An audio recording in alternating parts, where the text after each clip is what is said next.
Felicidades em estar aqui com todos vocês do Grupo Jovem, galera. Mais um dia de evangelização, vamos lá. Hoje a gente vai falar aqui, ó, Luiz Sérgio aqui do lado, nos acompanhando sempre.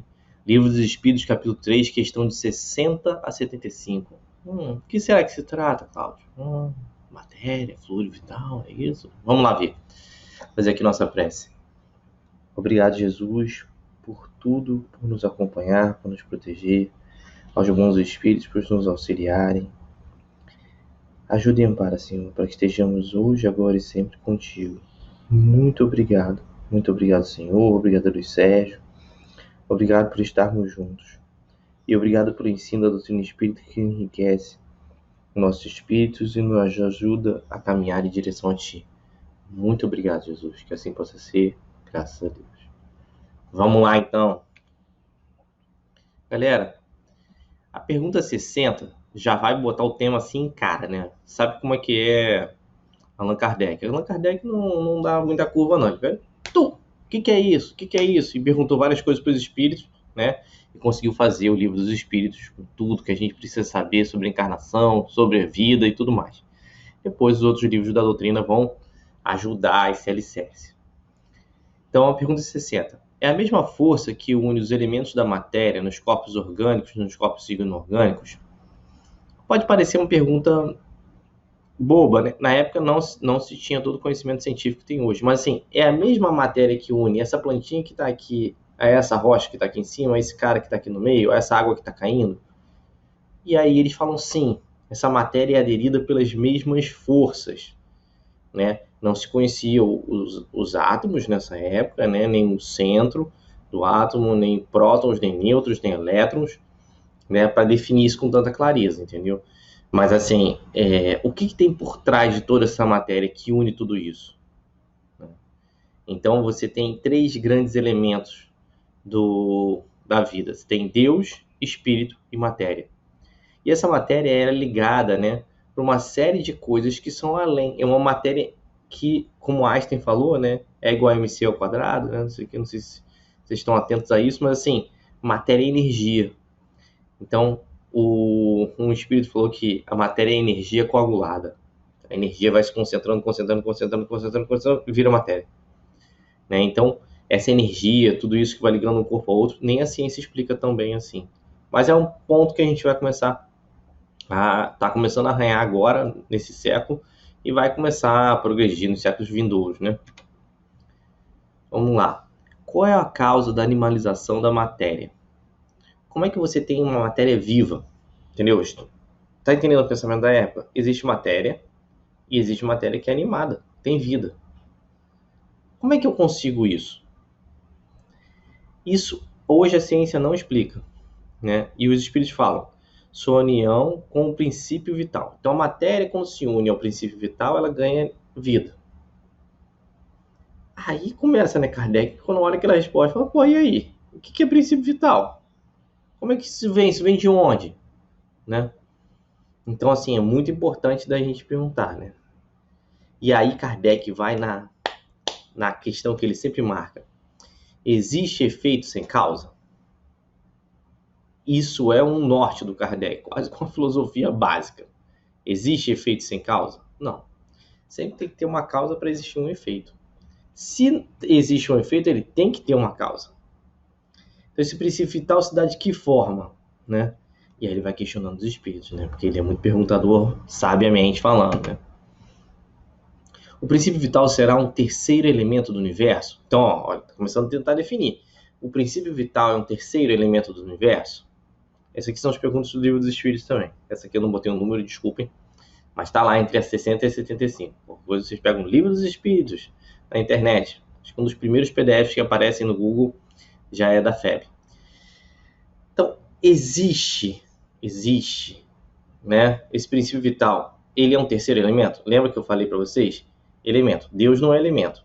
Espírito é, matéria é. Então, seria um terceiro elemento entre espírito e matéria? Eles falam que não. É matéria. Esse elemento vital, esse princípio vital é matéria. Não é espírito, é matéria. Tudo bem que várias vezes, em várias obras, os espíritos falam que o nosso vocabulário é muito pobrezinho, né? Eles têm dificuldade, às vezes, de mediar isso, né? Tipo, você conseguir explicar pra gente, porque a gente não tem palavras. Então a gente tem palavra matéria e espírito. Aí como é que eu vou dar uma terceira coisa que não é bem nenhum nem outro, tá entre os dois, entendeu? Então, eles simplificam e falam assim, não, é matéria, matéria. Vai pensando que é matéria. Vai pensando que é só matéria e aí depois a gente destrincha isso aí, entendeu? Aí ele fala, o princípio vital reside em algum dos corpos que conhecemos, né? Então sim, eles falam que sim.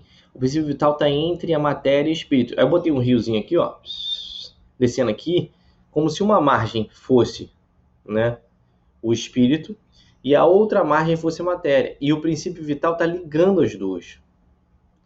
Então existe vida enquanto tem princípio vital. Vida animada. Lembra que o espírito é imortal. Estou falando vida encarnada, né? Só para a gente esclarecer. Então, por exemplo, eu estou vivo com esse corpinho porque tem princípio vital. Se eu tiver uma perfuração no corpo, o meu coração parar de funcionar, quer dizer que o meu corpo vai entrar em falência orgânica. E esse princípio vital não vai conseguir ficar mais aderido à matéria. Então, se descola o espírito, junto com a matéria que ele também tem, que é o perispírito, e o corpo físico fica. O perispírito, eu vou botar aqui, ele tem várias camadinhas, tá vendo? Ele tem várias camadinhas. E essas camadas, elas têm camadas que sempre estão com o espírito, né, ali, e tem uma camada chamada duplo etéreo, que é uma camada muito próxima à matéria. Quando o espírito desencarna, o duplo etéreo fica no corpo. Então a gente está entendendo que esse princípio vital está entre o duplo etéreo e a matéria, e o espírito, e essa coisa toda, né? Então, Kardec pergunta ainda, qual a causa da morte dos seres orgânicos? Esgotamento dos órgãos. Se vocês estudaram, né, as questões sobre vida, sobre uma série de coisas, nenhum organismo na Terra viverá eternamente. Tem organismo que vive muito tempo, tá, galera? Muito tempo. Né? Eles são ditos até imortais, mas eles não são imortais. Porque eles não têm previsão de morte orgânica. Mas se acontecer alguma coisa no meio, bater neles, eles vão morrer. Então, a gente vai ter a morte orgânica, né? Essa morte orgânica ela se dá por falência dos órgãos, seja do celular, seja do órgão de um organismo mais complexo. Então, por exemplo, se eu tiver o meu coração perfurado, eu não consigo difundir sangue para o corpo. Se eu não conseguir difundir sangue para o corpo, simplesmente, né, eu não posso manter a vida. Meu corpo precisa de oxigênio, precisa de uma série de coisas.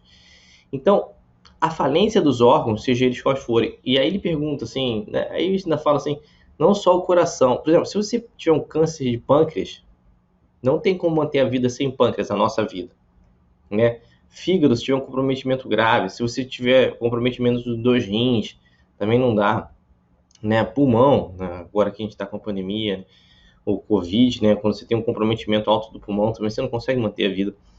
Então, todos os órgãos têm a sua importância. Alguns um pouco maior, outros um pouco menor, mas eles trabalham em harmonia para manter a vida. Então, se você não tem isso, se você não tem a manutenção deles, não tem como levar à frente, entendeu?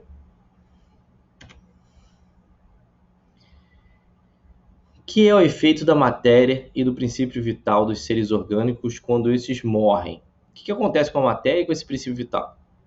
Então, galera, vamos lá. A matéria, ela é reciclada. Morreu, se você enterrar um corpo, ele vai ser digerido pelas bactérias, pelos fungos, e vai retornar para a vida. Esse carbono, esse hidrogênio, esse nitrogênio, esse oxigênio, tudo isso vai retornar para a terra, vai virar solo, vai ser absorvido pelas plantas, outros animais vão comer essas plantas, essa matéria vai ciclando, né? A gente chama esse ciclo de matéria, né? Ciclos biogeoquímicos, na verdade. E o princípio vital? Ele não é matéria? Ele é reciclado também. Por isso que eu botei assim, ó. Ele é reciclado. Ele é matéria, ele volta ao estado inicial dele, e aí os espíritos não descrevem muito bem onde é isso. E ele vai ser reaproveitado para os outros corpos, para fazer fluido vital, para manter outros corpos vivos. Então, a matéria, galera, no universo, ela é sempre reciclada. Estrelas são recicladas. Né? A gente tem um grande reciclador no universo, que é o buraco negro. absorve matéria e tal. A gente não sabe o que acontece depois, talvez de outros mini Big Bangs e tal. Mas isso é outra questão. Beleza? Aí, muito importante. E eu com isso, Cláudio? Que eu tenho com isso? Vou falar o que você tem com isso. Isso quer dizer que você recebeu um corpo orgânico, que você está reencarnado, que você tem um fluido vital para viver um certo tempo de vida. E isso é muito importante, galera. Porque Jesus falou aqui, ó, lá em João, eu vim para que tenhas vida e vida em abundância. Então a gente tem uma oportunidade gigantesca. A gente recebeu um corpo orgânico, recebeu o fluido vital para estar aqui reencarnado.